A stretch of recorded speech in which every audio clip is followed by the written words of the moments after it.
Sanskaram University, where cutting-edge technology meets the promise of world-class education. Sanskaram University, education with values. देश में अक्सर इस बात को लेकर बहस होती है कि रिटायर होने के बाद जजों को राजनीति में जाना चाहिए या नहीं। कई मामलों में ऐसा भी देखा गया है कि रिटायरमेंट के बाद जज कोई सरकारी पद ग्रहण कर लेते हैं। इस मामले पर अब भारत के चीफ जस्टिस बी.आर. गवई की प्रतिक्रिया सामने आई है। उन्होंने चिंता जताई है इस बात पर। उन्होंने कहा है कि इस तरह के व्यवहार से जनता का विश्वास न्यायपालिका में कमजोर होता है। लाइव लॉ की रिपोर्ट के मुताबिक सीजेआई गवई ने यूनाइटेड किंगडम के सुप्रीम कोर्ट में एक गोल मेज चर्चा में बोलते हुए ये टिप्पणी की है। उन्होंने कहा है कि ऐसा करने से जजों के फैसलों पर सवाल उठने लगते हैं। उन्होंने आगे क्या कहा वो बताते हैं।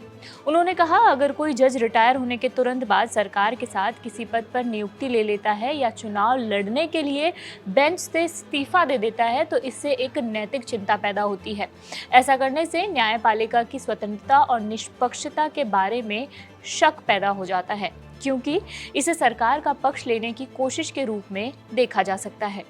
उन्होंने कहा कि ऐसा करने से यह धारणा बन सकती है कि जज ने जो फैसले किए हैं या जो फैसले लिए हैं वो भविष्य की सरकारी नियुक्ति या राजनीति में शामिल होने की संभावना से प्रभावित होकर लिए गए थे। सीजेआई गवई ने कहा कि उन्होंने और उनके कई सहयोगियों ने सार्वजनिक रूप से ये वचन दिया है कि रिटायरमेंट के बाद वे सरकार से कोई पद नहीं लेंगे। सीजेआई ने इस बात पर जोर दिया कि न्यायपालिका का काम सिर्फ न्याय देना नहीं है, बल्कि उसे एक ऐसी संस्था के रूप में भी देखा जाना चाहिए जो सत्ता के सामने सच्चाई को रखने की हिम्मत कर सके। उन्होंने आगे कहा, यदि कोई जज रिटायरमेंट के तुरंत बाद सरकार के साथ कोई अन्य नियुक्ति ले लेता है या चुनाव लड़ने के लिए बेंच से इस्तीफा दे देता है तो यह नैतिक चिंताएं पैदा करता है और सार्वजनिक जांच को आमंत्रित करता है, बुलाता है।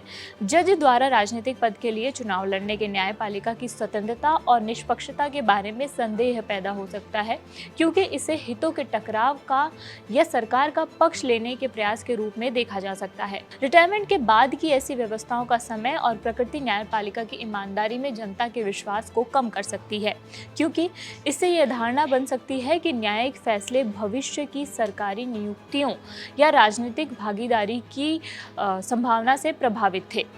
सीजेआई ने इसके अलावा कॉलेजियम सिस्टम के बारे में भी बात की। उन्होंने विस्तार से बताया और यह स्वीकार किया कि कॉलेजियम सिस्टम की आलोचना होती रहती है। उन्होंने आगे कहा कि कॉलेजियम सिस्टम की आलोचना हो सकती है, लेकिन इसका समाधान न्यायिक स्वतंत्रता की कीमत पर नहीं आना चाहिए। साथ ही उन्होंने कहा कि जजों को बाहरी नियंत्रण से मुक्त होना चाहिए। आपको बता देते हैं कि अदालती कार्रवाई की लाइव स्ट्रीमिंग के बारे में भी सीजेआई ने बात की। उन्होंने कहा कि यह पारदर्शिता की दिशा में एक महत्वपूर्ण कदम है। हालांकि सीजेआई ने कार्रवाई के संदर्भ से हटकर रिपोर्टिंग के बारे में भी चिंता व्यक्त की है, जो जनता की राय को नकारात्मक यानी नेगेटिव रूप से प्रभावित कर सकती है। इस खबर में फिलहाल इतना ही। आपको ये खबर कैसी लगी हमें कॉमेंट बॉक्स में बताइए। मेरा नाम मनीषा है और देखते रहिए जागरण। शुक्रिया।